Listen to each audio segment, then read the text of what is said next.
आजकल एक सवाल सबके जहन में रहता है कि आजकल जो हम लोग दुनिया देख रहे हैं, ये तो हम लोग देख रहे हैं, लेकिन क्या मरने के बाद भी कोई जिंदगी होती है? क्या जमीन पे भी कुछ जिंदगी पहले थी? हमारे पूर्वज लोग मरने के बाद किधर गए? आसमान में भी क्या कुछ रहता है? और मौत के भी बाद क्या कोई जिंदगी होती है? आजकल हर कोई ये सोचता है। तो ये कहानी उसी पे आधारित है और ये रियल घटना है। तो चलिए कहानी शुरू करते हैं। जो कहानी केरल से शुरू होती है और अरुणाचल प्रदेश में जाके खत्म होती है। तो चलिए शुरू करते हैं।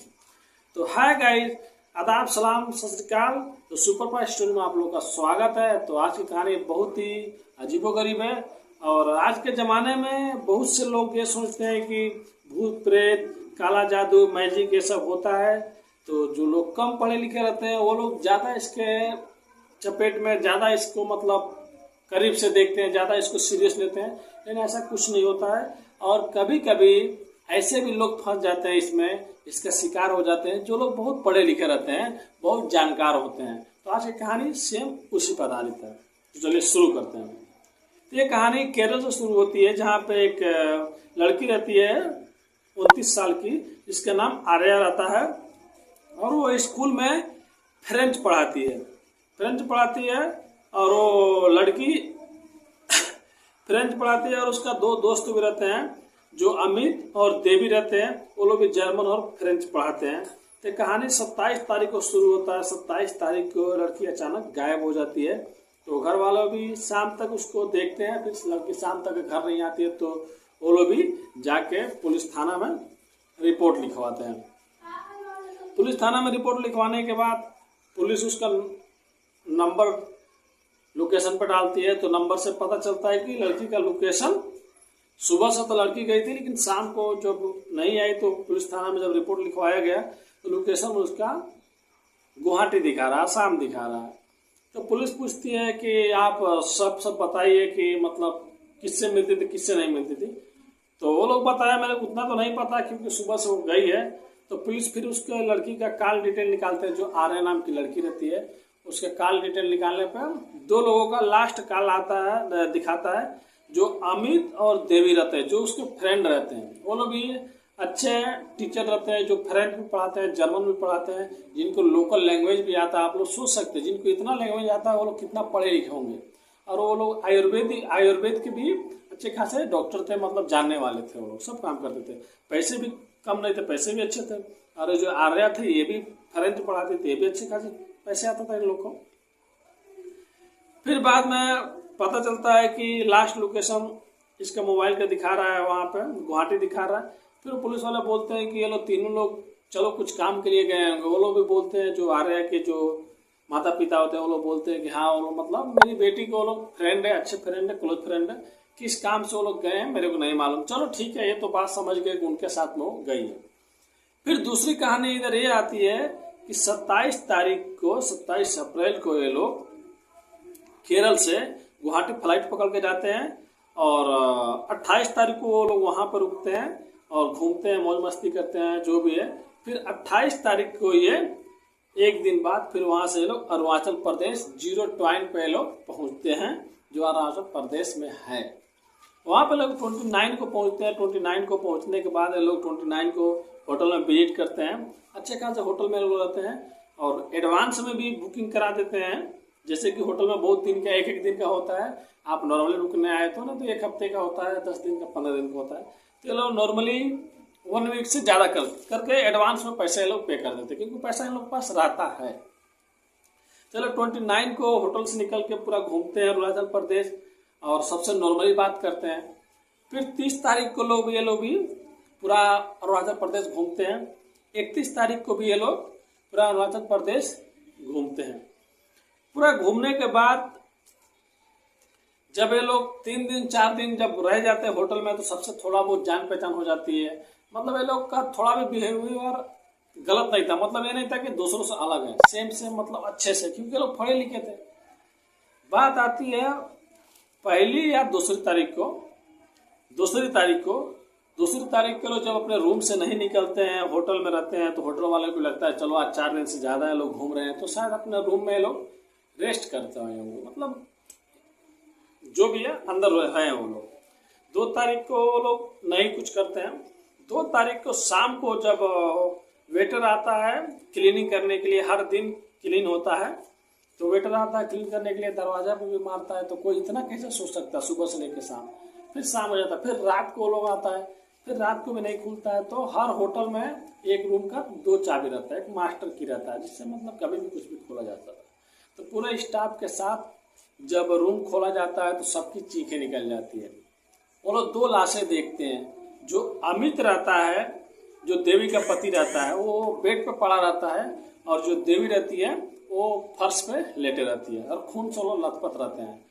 पूरा स्टाफ डर जाता है, कोई अंदर जाने को नहीं सोचता है, पूरा वहाँ के अफरा तफरी मच जाता है।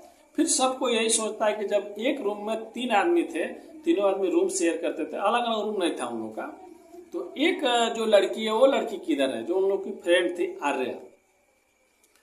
फिर थोड़ा थोड़ा खून के छींटे भी दिखते हैं, छींटे तो बाथरूम की ओर गया रहता है। फिर स्टाफ लोग जाते हैं बाथरूम में, देखते हैं कि आर्या भी वहाँ पर पड़ी है। फिर वो वहाँ से भागता हुआ चिल्लाता हुआ आता है। तो तुरंत वहाँ पे स्टाफ लोग पुलिस को फ़ोन करते हैं, अरुणाचल पुलिस वहाँ पे आती है। अरुणाचल पुलिस वहाँ पे आने के बाद पूरा चेक करती है, सीसीटीवी कैमरा भी चेक करती है। तो कोई भी रूम में एंट्री नहीं किया रहता है, कोई भी बाहर से आया नहीं रहता है, लोग सुबह से निकले नहीं रहते हैं।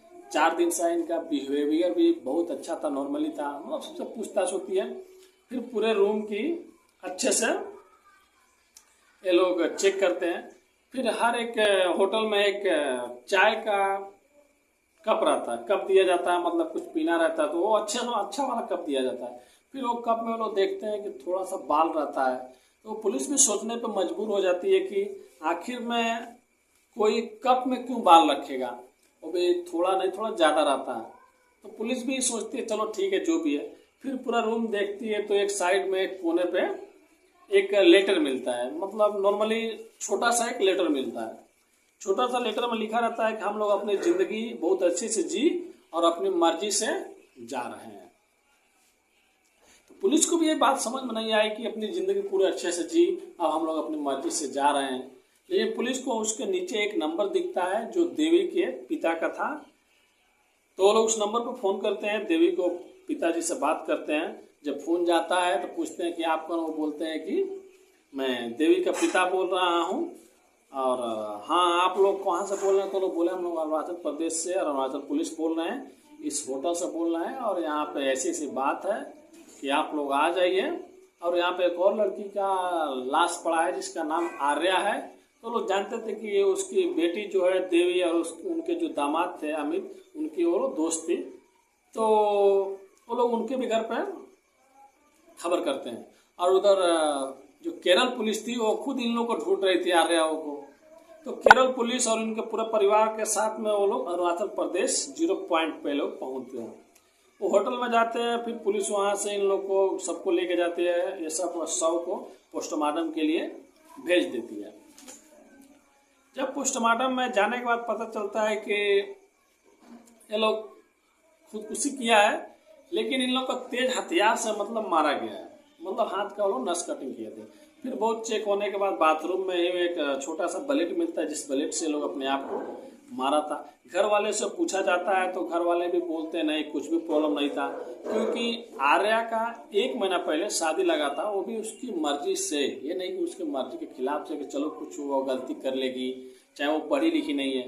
आप लोग सोच सकते हैं जो फ्रेंच पढ़ाती हो, जिसकी अच्छी खासी इनकम हो, जिसको लोकल लैंग्वेज इंग्लिश फ्रेंच भी आता हो, और जो अमित और देवी थे उन लोग को जर्मन भी आता था, फ्रेंच भी आता था, हिंदी इंग्लिश सब लैंग्वेज भी आता था। वो लोग मतलब ऐसी क्या कर सकते हैं, सबको मतलब पुलिस भी टेंशन में पड़ जाती है, घर वाले भी टेंशन में पड़ जाते हैं। फिर वो लोग घर वालों से पूछते हैं तो घर वाले बोलते नहीं, शादी 1 महीना पहले लगा था आर्या का, लेकिन अपनी मर्जी से बोलती थी मैं करूँगी। फिर अचानक पता नहीं उन लोगों का क्या हुआ, लेकिन 1 महीने से आर्या जो है घर से बाहर नहीं जल्दी जाती थी, स्कूल भी जाती थी तो किसी से ज़्यादा बात नहीं करती थी। और जो देवी के पिता था वो भी बोले हाँ मेरे भी घर पे जो भी था, मतलब वो लोग किसी से ज़्यादा बोलते नहीं थे। आज 1 महीने से वो लोग आपस में ज़्यादा बात करते थे, 1-1 घंटे 2-2 घंटे। फिर पुलिस को भी कुछ भी समझ में नहीं आता। फिर पुलिस सिस्टम का कैमरा चेक करती है तो कैमरा में भी कोई नहीं दिखता, कोई अंदर रूम के गया है, कोई बाहर रूम के आया है। लेकिन एक चीज़ सोचने पर मजबूर कर देती है पुलिस वाले को, उसमें लिखा है कि हम लोग अपनी ज़िंदगी अच्छे से जिए और हम लोग जा रहे हैं। तो ऐसा क्यों है कि एक आदमी केरल का रहने वाला केरल से गुवाहाटी आया, फिर गुवाहाटी से आसाम से, फिर अरुणाचल प्रदेश आया।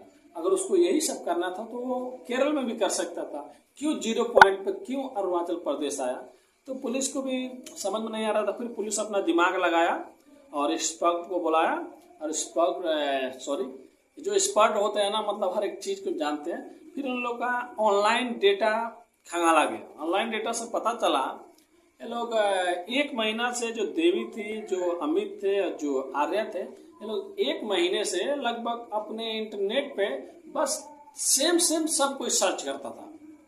मरने के बाद जिंदगी क्या होती है, मरने के बाद क्या इंसान भूत बनता है, मरने के बाद भी क्या कोई जिंदगी होता है, हम मरेंगे तो धरती पर रहेंगे या आसमान पर रहेंगे। सेम मिलता जुलता अमित भी सर्च किया था, सेम देवी भी सर्च किया था। पुलिस को तब तक भी समझ में नहीं आ रहा था, मतलब ये मामला क्या है क्या नहीं है। लेकिन पूरा इंटरनेट से पता चला कि 1 महीना में ये लोग सेम सब चीज सर्च किए। काला जादू कैसे होता है, मरने के बाद हम लोग वापस कैसे आ सकते हैं, क्या मरने के बाद कोई इंसान जिंदा हो सकता है, मतलब यही सब चीज था उन लोग का सर्च लिस्ट में। मतलब सब यही सब देखा गया। फिर उनके घर वालों को बताया गया कि ये लोग ऐसे सर्च करते थे, तीनों आदमी सेम सर्च करते थे। तब उनके घर वाले भी बताने लगे, जो देवी के पिता थे, हाँ 1 महीना से ये लोग काला जादू के बारे में बात करते थे, घर में भी बात करते थे, क्या मरने के बाद भी आदमी इंसान वापस घर आ सकता है, किसी के अंदर कैसे जा सकता है।